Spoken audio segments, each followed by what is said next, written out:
All right, we're here, folks. Maddie, John, thank you for joining me on this fine Wednesday afternoon.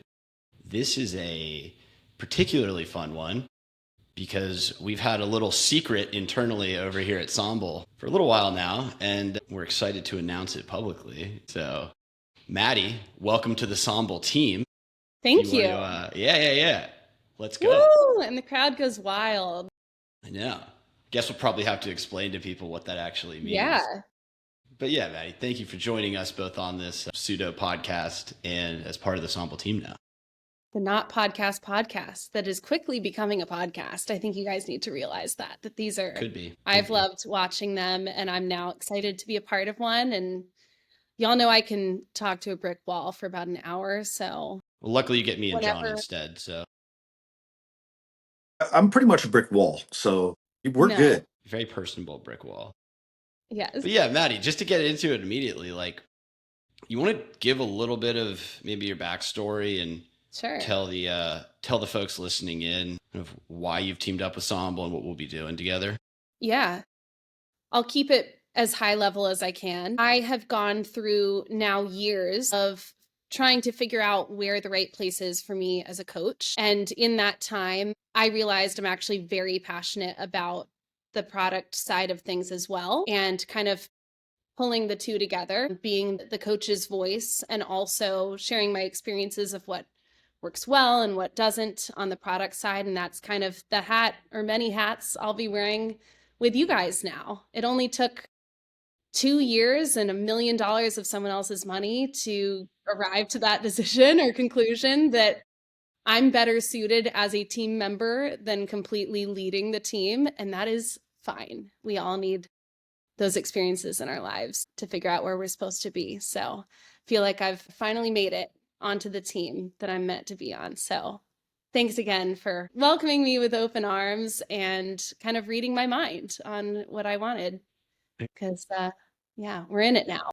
We've you and I have talked about this so many times, but it is kind of a funny story for those listening in. Like, for a little bit of backstory, you and I started working together on BellFest about 2 years ago, right? Your event, and you needed a platform to host that event.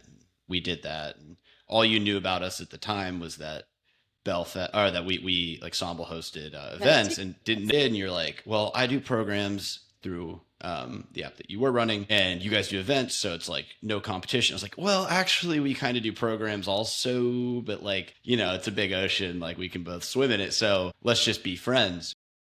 And you really instantly stepped up to the plate as far as being open to discussing your business and the ins and outs, the trials and tribulations of it, which made me feel super comfortable to do the same, because that's my bias. But it's like people want to fuck you over left and right, and so you kind of, there's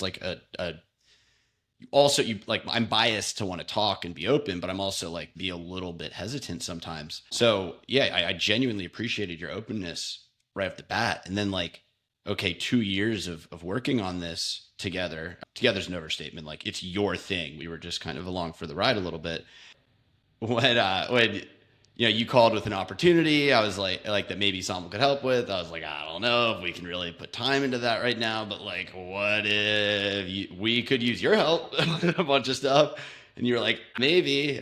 Yeah, that was funny. I guess to be slightly less cryptic, it took me being on a really amazing platform to realize that I was incredibly much more interested in product design and development than your average coach. And I wanted to pursue that. And what I thought was my only opportunity was raising my own money to then build an app. And so, raised $1 million, built the app, took 3 times as long as I thought it would. But I also had no knowledge of how long those things take. So, about 3 times as long as you think they would. Yeah, or it's about even as long longer as they take.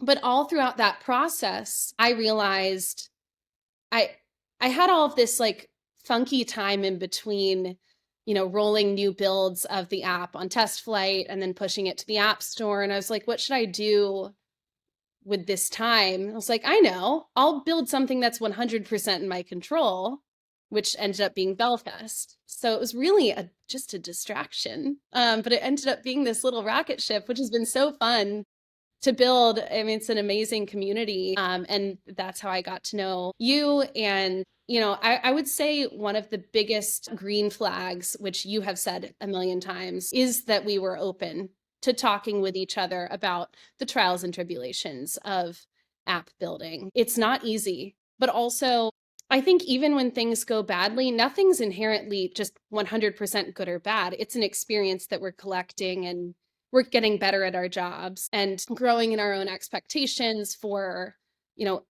honestly, just how to treat people, what to expect out of them. Like, I'm a much more mature person all around now because of all of the shit I've trudged through over the last few years. And I'm really grateful for it. And, we might have some regrets along the way, but like my biggest thing is I wouldn't have known that those were the wrong turns to take had I not gone through it. And I don't think you guys would see me as an asset if I didn't collect those experiences either. It's pretty neat to come out the other side and see like there's always new opportunity. Like there's never just the end of the road and no one's going to want to work with you. Even if you see through your own eyes as like, oh, I failed at this thing. I still learned how to raise money. I still learned how to give amazing presentations in an industry that I've had pretty much zero experience in. And I've now, had an app go live on the App Store, got to see how that went. Like I get to now bring a little bit of that experience to your team and continue to learn from you guys. Get to play with Figma, like a little bit. And Maddie's playground is what we're calling it, where I'm learning from Ian, how designing the app goes. It's just such a cool, unique experience that I never thought that my music degree would bring me. Maddie, it's crazy because we jumped into this conversation and we've been working hand in hand for this last few months on this, right? Like your integration into Somble, and I've been really honored to be an advisory role. I guess the gray hair makes that title make sense within the Somble team for quite a while now. It's been a year and a half, 2 years, almost 2 years, I think, since we first started chatting. So it's been a wonderful journey. But to be honest, your and my backstories intersected longer than the 2 years ago. Yeah, and you were like a young Baby. yeah, a young, eager trainer. And it's funny, we're talking about the product, and you've already influenced the product because of what you did with BellFest. You kind of broke the mold as far as a community driven event around unconventional training methodology, particularly kettlebells, right? And it was this kind of like open sourced opportunity for lots of hungry, innovative trainers to be in the same place and commune with end users. And it started this conversation with Somble. But it's funny because if I'm not mistaken, well, was it the Onic kettlebell course where I met you, or was it? Foundation. It was at Foundations. Okay, we swung some kettlebells. I just remember that very clearly. But you really influenced me with Steel Club. So I don't know if anyone watching this knows about Kettleclub, but that is my class turned into a program that has now kind of grown into BellFest. But Kettleclub is the program that is like very near and dear to my heart. And the reason I called it Kettleclub is because it was supposed to be kettlebells and steel clubs, actually. But then I thought about the equipment requirements for classes and for people's home workouts. And I was like, it is a group of people swinging kettlebells, and it is called Kettleclub. It is not going to involve steel clubs, but you are who I learned steel clubs from at the Foundations course when was that? In 17 or 18? Yeah, Sounds and right. you were already doing things out in the ATL. You were already working with some Little. high level executives, athletes. You really that was something that you really cut your teeth on. And I just wanted to say, fast forward several years, we hadn't been in communication, and then Dom was telling me about this little firecracker who's kicking off this amazing event, and we don't know if we have the bandwidth, as you said, to like service this, but it seems really aligned with our mission, which is collaboration, community around unconventional training, getting coaches to support other coaches and to work together hand in hand to better serve the community of people that we bring to the table. Like it is a collective. And so I was like, wait, who? All Yeah. right, say less. Yeah. I'm excited. So, I just think it's really amazing to see to have been part of that process early on, and then just see what you've done through through the years. Working on online coaching platforms, developing your own coaching platform, managing the tech stack as well as the coaching, and then bringing all of that experience now full circle back to we're in the same place at the same time doing something that I think is really exciting, because I never have done some of the things that you've done in terms of delivering online coaching experience, right? And I'm really excited about that. What if you don't mind, Dom, like what are you guys most excited about in terms of how we're pivoting and moving forward with making sure Somble is well positioned in the marketplace to make some noise? Yeah, let me hop in. This podcast is called The Modern Coach. Madi is the definition of the modern coach. Somble is being built for the modern coach. It's like, what's that actually mean? It's a coach who's really fundamentally an entrepreneur. And there's a bunch of different levers you can pull as an entrepreneur to try to grow your business, but it's pretty constrained if it's like a coaching, like if you're a coach and you're trying to run a coaching business, there's like, no, 6 to 10 levers, right? And so our job as a platform is to be incredible at helping coaches be better entrepreneurs. Maddie's living that every single day. Maddie's a unicorn because not only is she living that every single day, she's already had experiences building products like Somble. And so to be able to well, actually just put it like this, even just like since you joined the product meetings a couple months ago, like think about how much more useful our product roadmap has become for coaches like you, right? Yeah. It's night and day. It's actually breathed new life into how we feel about the product. It's given an incredible sense of direction. So for me, I think that's what I am like fundamentally most excited about. It's Maddie, you're making the product a lot better really fast, and it feels like we've only just gotten started. Well, it's a lot. Thank you, first of all. But it is allowing it to like actually feel human now every day when we're looking at the roadmap, because I'm like, oh, I can speak to an experience when I was on this platform, this other platform, or my own previously, and like this worked really well, this didn't. This brought up this emotion in my users, or like they really loved this thing. And yeah, I don't know that you guys had necessarily that resource on hand weekly or daily prior to, so it just feels like we're moving really fast now, which is Yeah.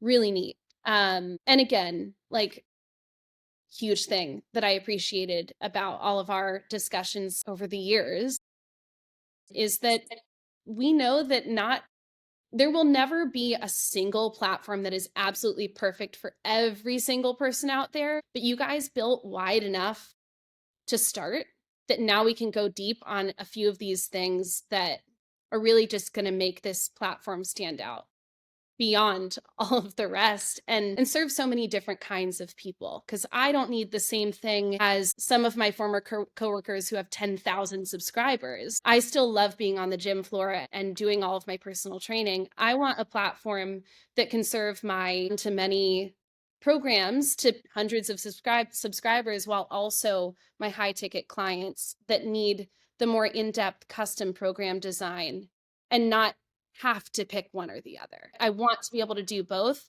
I feel like that's the case for the majority of the coaches we're working for.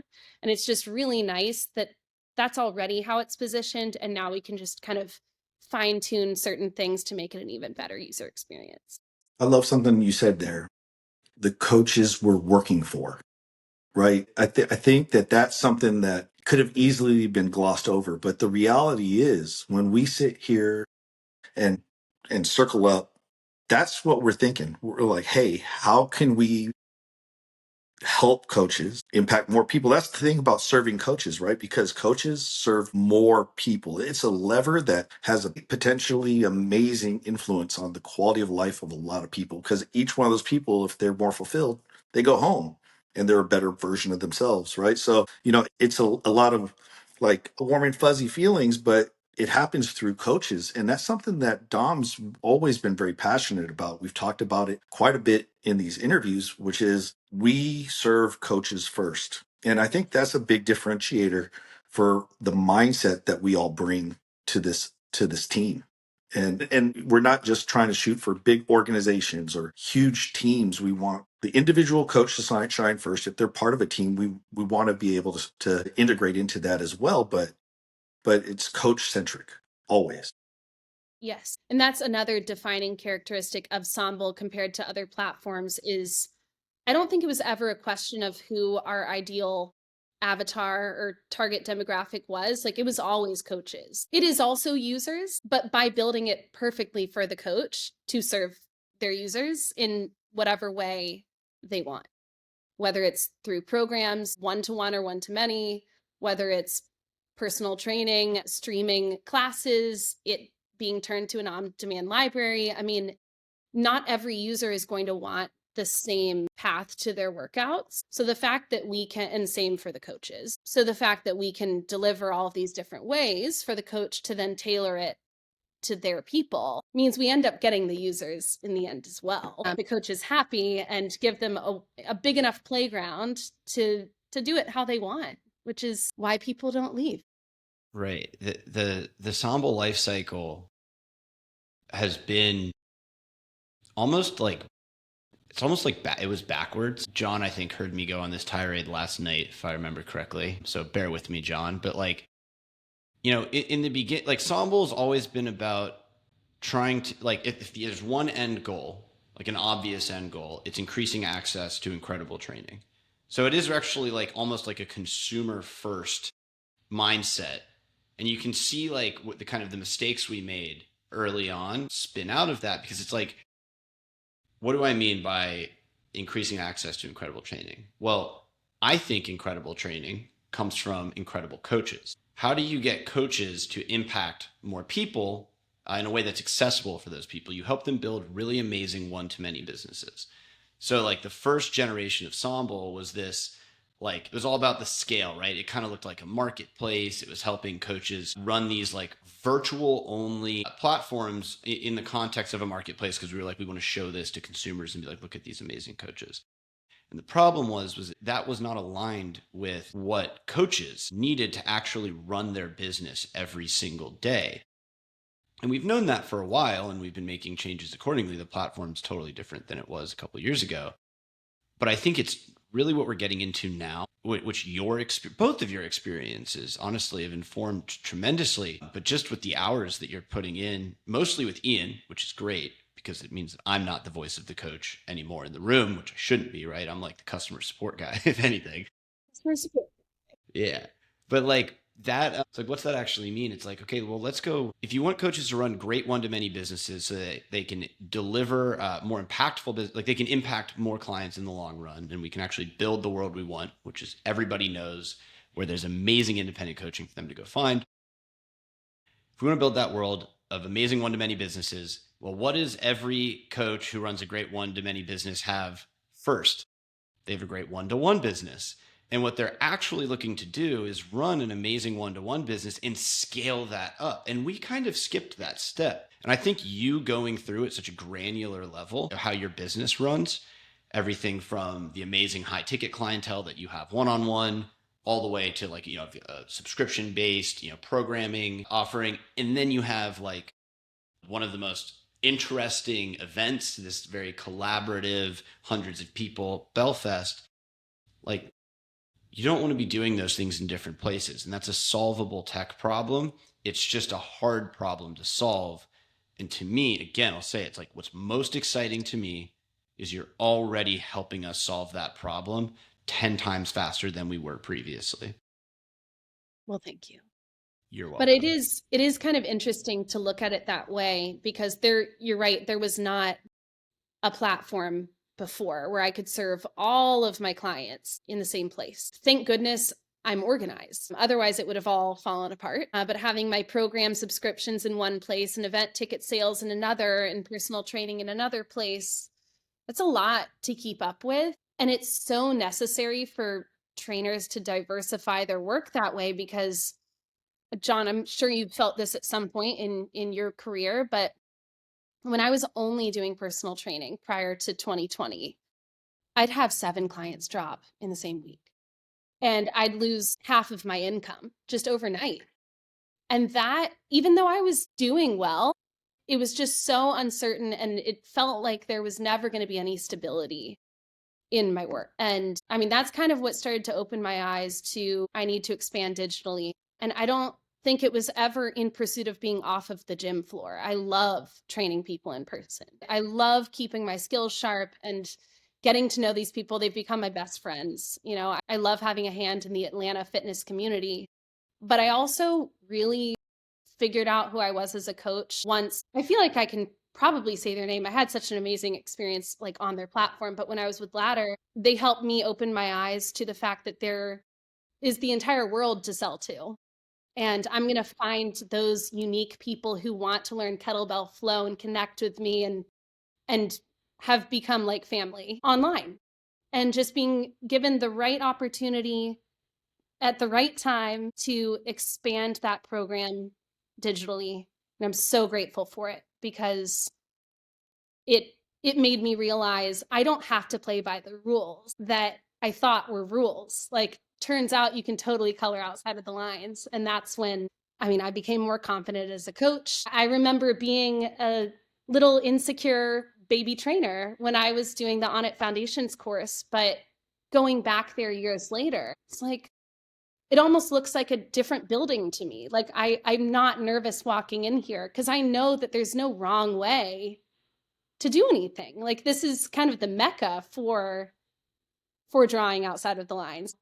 I don't know, it's just kind of interesting to look back, and that wasn't that long ago. But at the same time, it made me find finally some stability in the fitness industry, like having a low ticket offer, having my high ticket offer, and then kind of funnily finding this middle ticket offer with the events. I don't know. There's just always a lever to like bring up or down depending on whatever season I'm in. Like I haven't leaned into my subscriptions as much in the past year because I've been a little bit more interested in helping build the right platform to then ramp that up.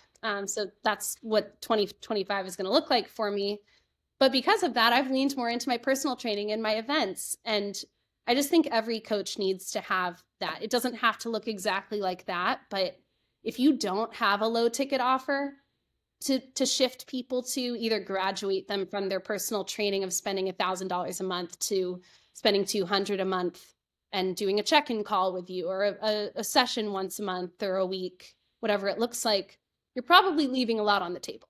Like you could be keeping those clients in some way and just kind of reworking them into some other offer that they're probably willing to purchase if only you had it to offer to them. I love this discussion because it's a lot like what we talked with Kevin Carr about is this evolution of a coach within a business and within your own framework of how you want to do things, which, as you said, coloring outside the lines. you know, I'm stoked that we're having this conversation and you're saying these things because, in terms of your consumption of the education system that I designed and taught, it was absolutely about giving permission with some guidelines, like the scaffolding's built. Here's the way that we want you to think and qualify why you're going to do something that's outside the lines.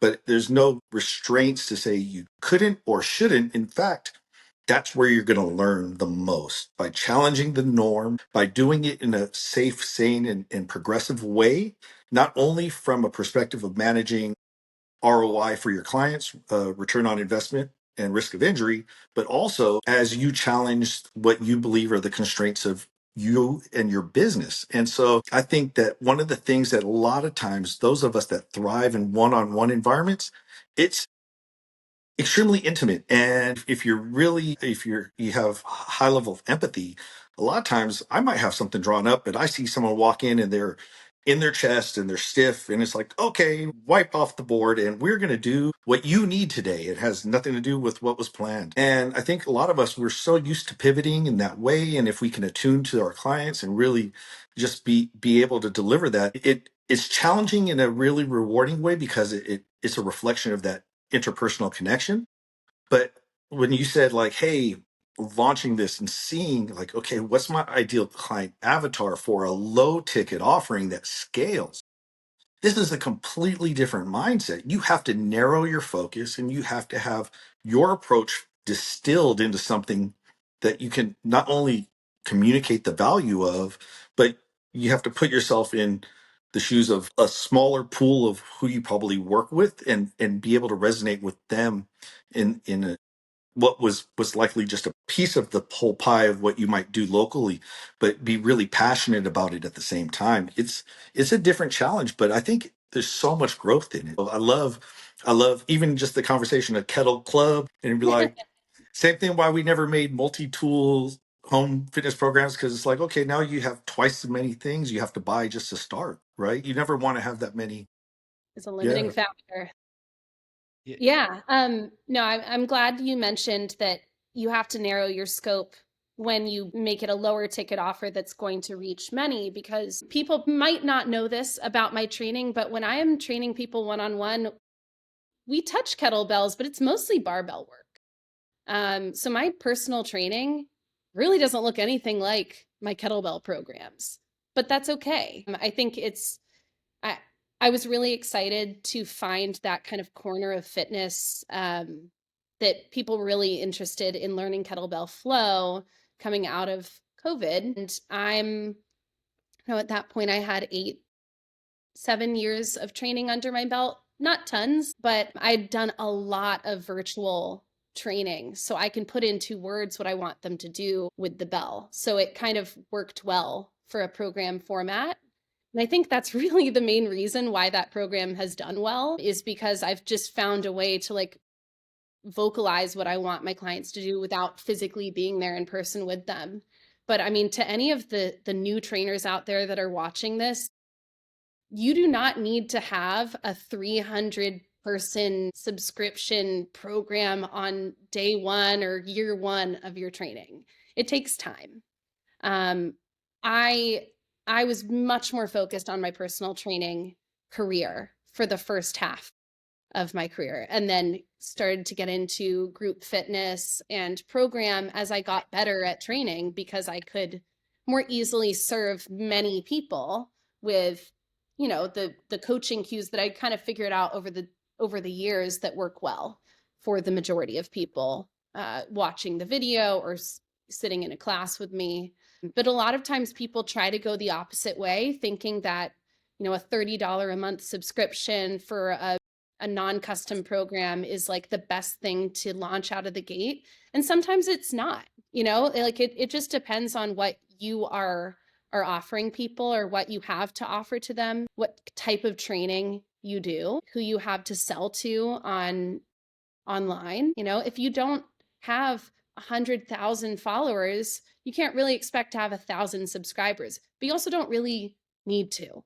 Like 20 is life-changing. If you get your price right, and you're offering a program that is, some sort of a lift for you on the front end, but you can easily maintain the integrity of over, you're really good at checking in with those people daily and growing that community, 20 to 50 people, that pays your bills. I mean, it doesn't have to be 10,000 subscribers. You don't have to be internet famous to have a digital option that gives you like a strong foundation to build the rest of your business on. You make me want to like just rapid fire these critical lessons like back at anybody listening, because it just gets lost, when you're busy as shit every single day trying to coach and kind of stay afloat to some degree. It's like you might miss some of these best practices, right? Like some of the things you've mentioned are simplifying individual products while diversifying your overall revenue streams. That's crucial, because people want to buy something that makes sense, and when it no longer makes sense for them and you have something else for them, that's how you retain people, right? Really caring about those first 10 people that subscribe. If you can get 10 people into a program, then really the limiting factor is your audience size. It's no longer, right? So it's like, but anybody can get 10 people into a program. That's just like you're either knocking on doors locally or you're making content socially, but you can get 10 people in. And your job, once you have 10, is to get those 10 to make you get 20, right? Like that's just caring. You should care deeply about those first 10 people and not forget about them and not feel like it should have been 100. I mean, we've seen so many, if you can get 10 people on your program in the first month, you're doing fantastic. Yes. Like I can tell you that right now. 10 people in 1 month is giving you a great chance at getting to 100 people. If you have 100 people, you're crushing it. So it's like just this idea that it's like either all scale or it like has to be high ticket. It's like, no, there's middle grounds in there that people should not miss out on. They should experiment and really try to make the people that they're working with have an incredible experience so that they can build a base with those people and grow from there. But I do want to ask you something about this. So a lot of your experience as you relay it back sounds like second nature to you, or to you, it might feel like it's second nature at this point, right? These lessons learned, like the ones I just mentioned.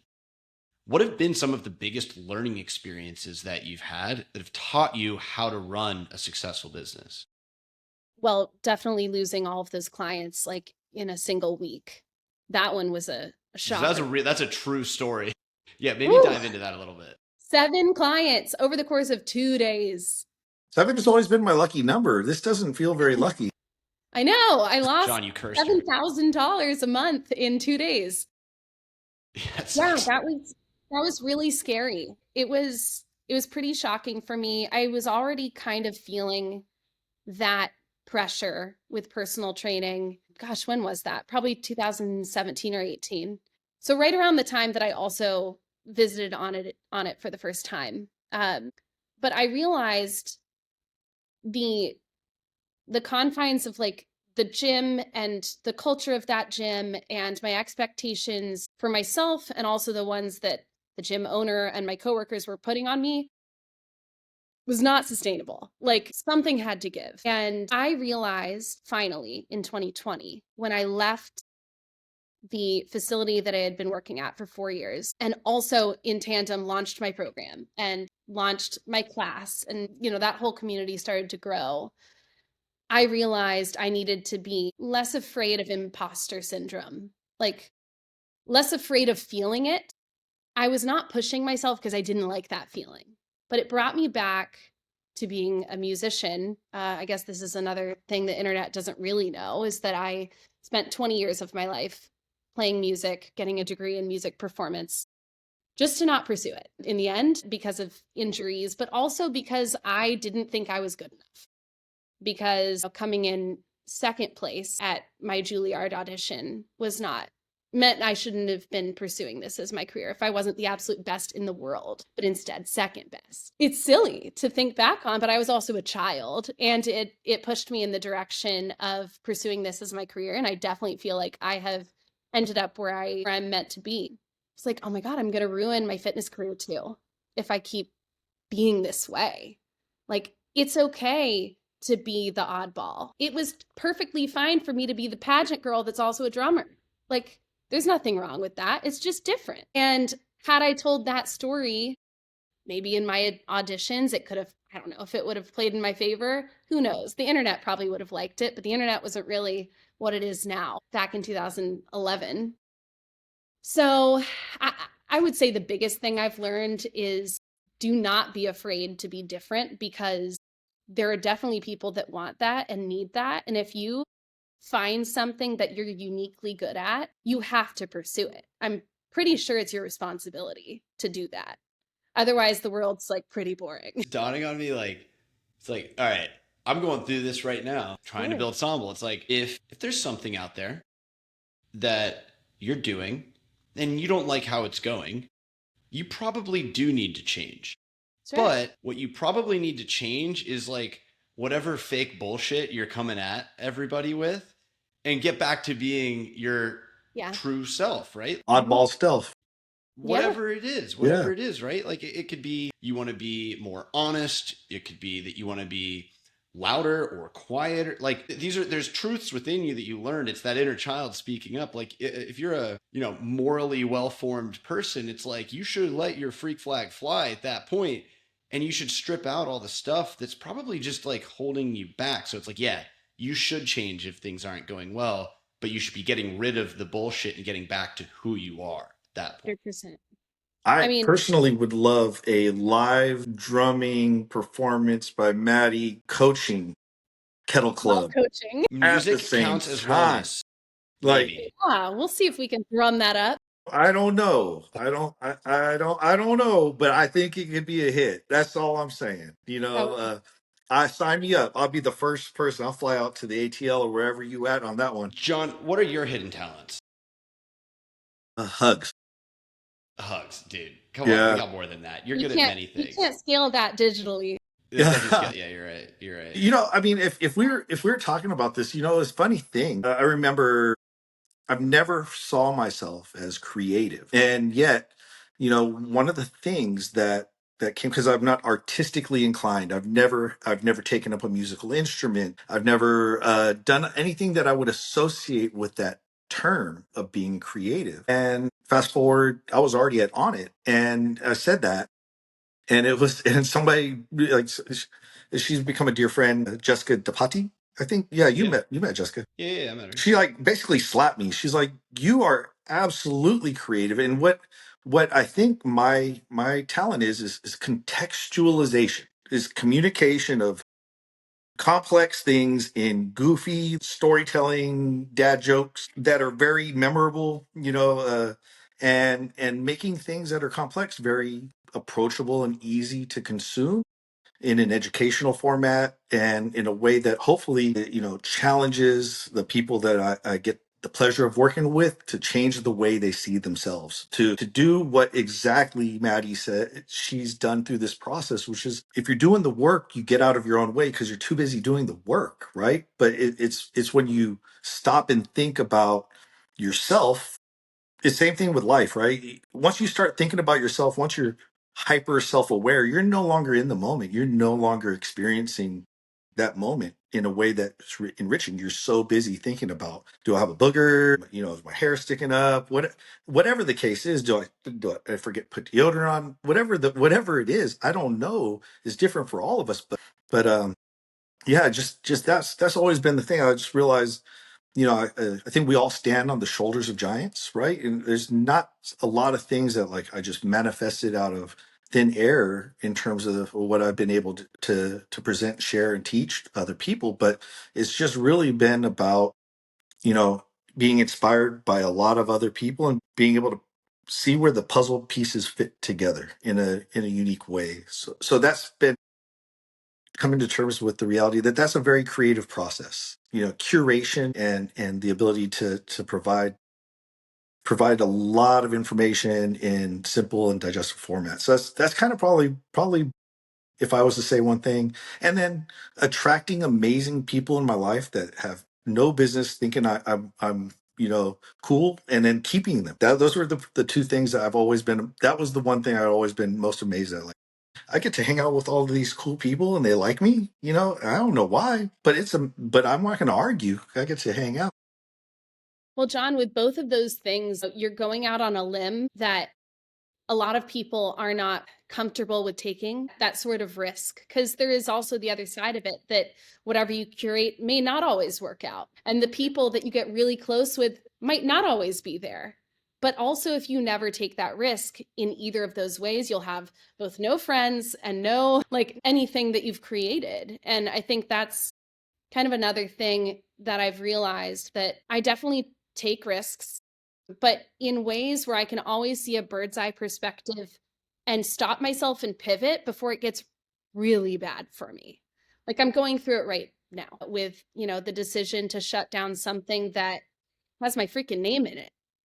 I've worked very hard on a platform that I'm now deciding to kill because I realized it was kind of solving the problems that I wanted, but it was making these other problems pop up that weren't actually lending to helping my number one goal, which is to make my programs digestible, like easy to subscribe to by my users and build that community.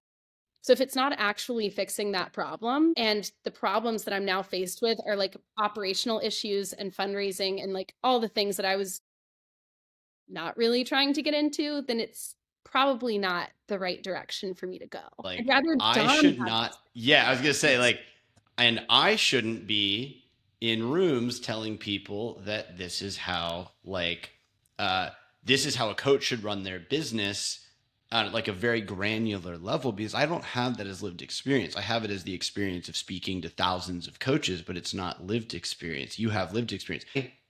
You let me go fundraise. Let me do the hiring. Like, I'll do all that shit.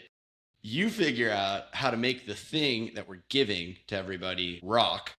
Sure. That's what you and Ian are doing all day. That's John. You're a huge part of that. Like, how lucky am I that Somble's reaching a place now where everybody gets to operate within their zones of brilliance, where like it's like, if you don't think you're creative, it's like, well, you're really good at those things. Maybe that's just your version of creativity, John, like the explanation you just went on, right? And it's like, well, now you get to focus on that stuff for Somble. And Maddie, it's the same with you. It's like, you've wanted to build this thing. There was stuff you were great at. There was stuff you weren't as great at. Like, we're all getting into our lanes here. And I think that's going to be pretty potent for the product and for our ability to reach people. And not, maybe this isn't the most relevant dialogue for the sake of this episode, but it's just exciting. It's exciting for us because I'm looking forward to like 6 months from now, where all the shit that we're cooking up is live. We get to just talk about it. It's going to be cool. And I think it will do the thing. On the roadmap. I think it'll do what we want it to do, which is make it a lot easier for people to go from one-to-one to one-to-many. Yeah. Well, I think what we were just talking about is very relevant. I think when you unpack it, just hear this out. To evolve, like we miss, we might be 10 degrees off of our target. And a lot of times what people will do is they won't pivot. They'll do an about face and quit. Right. And you heard Maddie say, is like, I recognize I'm not going to get where I want to be. I'm in a place where, yeah, I'm moving towards it in thought, in vision, but I'm also moving towards something that I had no intention of doing. And for us to transcend that state, something has to die. Like whatever it is about us that forced us into that as a forcing function, like we have to let go of, because we get attached to the decisions we made previously as if they have to define us in present and in future. What got you here will not get you there. Absolutely. And this is true of Somble. Somble is also in this call. We talked about this too. We realized that we went, you said a consumer centric mindset where you're like, we can get this into more people's hands, but that most of the people that we want to touch also need that bridge between the gym floor and large scale consumers, right? And the reality is we just also said, like, hey, you don't need 500, 1,000 subscribers. And to be honest, this is also a probably pretty healthy thing for people listening to hear. Don't chase what you see the big influencers in the marketplace do. I think something we touched on, but we didn't really unpack, was what Maddie said, kind of we glossed over. You get your pricing right based on the service level that you're going to provide, not on competing with apps in the app store at $9, $15, $20. You're providing a service, and you're providing connection and accountability and a relationship. Price as if you're going to close 10, and then when it scales, you are better, but you will also realize that you're going to find a threshold of your ability to service those people at the way you did, and you're going to be challenged to evolve your business model at that point. Just like Maddie with those clients, losing 7's a lot. That means she had a good stable of personal training clients. That was a big percentage of it, but at the same time, you can only take so many personal training clients. You can only take so many high ticket online clients. You can only take so many and service them a certain way. But we are willing to continue to retool. And a lot of times it doesn't mean nuking something entirely, even though, Maddie, I just have to say how much I admire your your willingness to like step back, like you said, your name is in it. And, you know, I just want to say, being here side by side with you and building this together moving forward, I'm really proud to have my name next to yours in any capacity. Don't make me I'm just cry. happy to be here. Yeah, I mean, I feel like people's fear of failure holds them back from the path they were supposed to be taking, like most of the time. And it's so sad to see people end up getting stuck in careers that they were never supposed to do long term. Gosh, I mean, I used to think it was so silly that every few years I'm kind of pivoting in a way, but now I'm really happy I'm that way because I always love what I'm doing. And everything that I've done before feeds into the next thing. Although I have a feeling I'm going to be with Somble longer than that. But I mean, it's if you don't pivot the second it feels like there's friction that isn't actually helpful, and it doesn't, again, doesn't mean cutting and running, but like do something about it. Iterate. Mhm. Yeah. Yeah. I mean, it could still be staying with the same team and project and pursuit, but if Change you're not something. fixing the problem that is causing issues for you daily, you will end up resenting everyone you work with and whatever the work is that you're doing. Yeah. And that's what I feel like a lot of people end up falling into in their jobs. And I've just always said I don't want that to be my life. And that's why it feels like I'm just doing fun things all the time because I'm constantly pursuing that. And, you know, the event is an example of that. It's now to the point where I can hire the operational help so that it can really actually be fun every second of the event for me versus like sitting You're not there having fun when you're doesn't doing it? fall You're not apart. Well, no, it is fun. It is so fun. But I want to experience it as not a spectator, but like as a person that's actually getting to take the classes so that I can fully understand what this event is doing for people because it seems like it's doing a lot, which is awesome. But getting to feel like I'm a part of the family too and not just okay, you guys like all gather in Miami or Denver or wherever we're having the event and do the classes and learn a lot from each other. And I'm just going to sit in the corner and observe. I can't wait to like really be in the mix at this next one. And again, taking risks, like I've gotten better at that and trusting that, you know, now I've done it 3 times and it's getting better every time. It's probably going to be the case again. I can take on the risk of hiring the help needed to really scale it in the way that still keeps it intimate and, you know, allows me to still get to know, you know, every person that's coming to that event. Dom, I didn't get to tell you this. Someone offered to fund the event so that we can scale it to like 10 events a year, but I said Whoa. no. Whoa. Whoa. Tell that story, please. Woohoo. Okay. Well, it happened the other day because it's getting the interest of people that want a piece of the pie, you know? They're just seeing that it's a simple event in structure, but I think what makes it unique is that it's only twice a year and is that it's capped at 200 people and it's a rotating coaching lineup, you know, puts the spotlight on people that don't have 1 million followers on Instagram. They have 1,000, but they're really great at coaching and they deserve to be on the stage teaching their thing. And it's like, we've already achieved what I wanted to. Like, maybe that's a bold thing to say, but like, I think there's other ways to scale it that doesn't take away that intimate feeling of it effectively being a family reunion. Yeah. And I think honestly, holding back from doing more is one of those ways to like ensure that it does not lose that luster that it has. That's the mindset of somebody whose event has incredible retention. You know what I mean? Yeah, and I hear Yeah. the siren in the background. I appreciate you being right there. Sorry, living They're coming in for me. yeah. I mean, I was just looking the other day at just all the people that have attended. I think it's like 380 different people have attended our events, but the majority of them have attended 2 or more. So, and we've only done 3. So it's like, you know, 2 is a lot.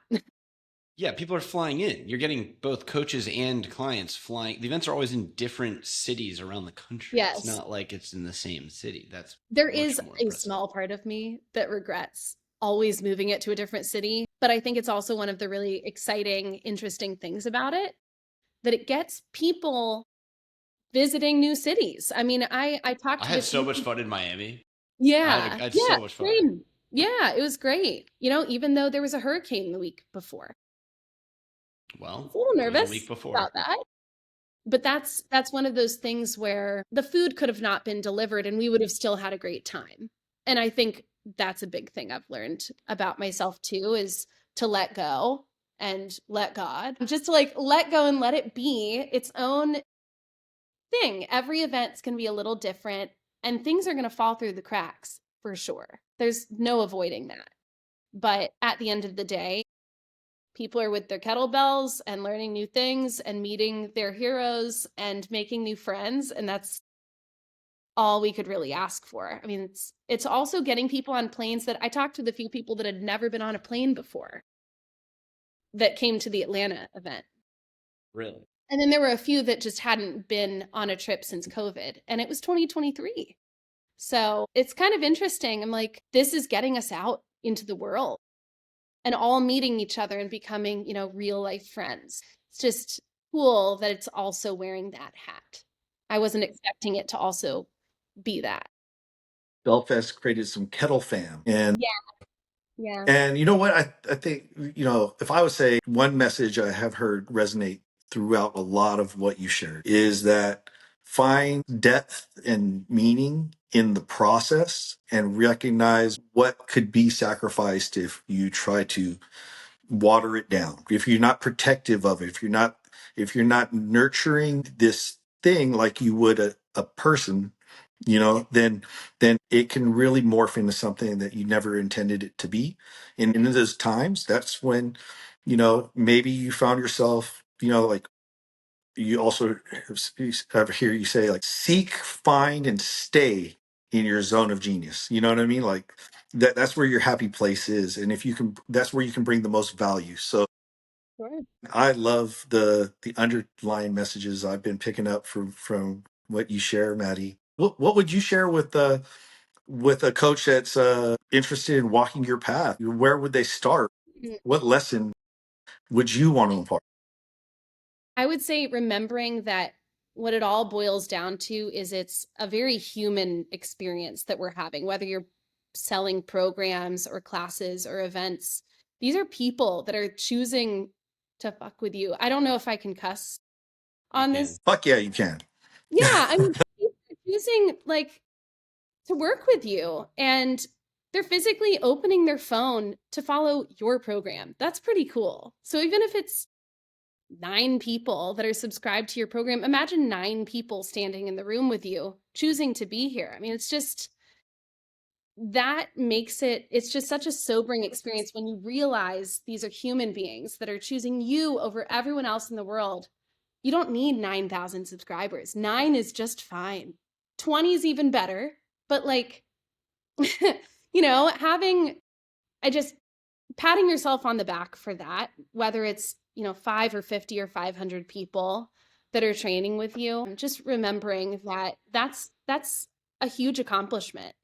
And it's only up from there as you show them the community that you're bringing them and that your program will only get better and better. And I'm speaking about a one-to-many program in this instance, but that you're going to continue getting better as a coach and your program will grow in value as you add more content and, praising them for being early into it, being one of your first subscribers, not forgetting about them once you do get famous, with your program or, on Instagram or wherever, like that just means a lot. And I've seen these same subscribers following me from one platform to another. And one of them just went ahead and said it. She's like, we don't give a fuck where you go. We will be there. Like, well, thank you, but you can find me on Somble. So Well, that right there, I think that's a perfect place to end it. yeah, Extremely well said. Thank you so much for doing this with us, Maddie. of And as course, always, of John. course. Happy to do it. And you guys were way better than talking to a brick wall. So Perfect. Thank God. All right. Cheers, gang.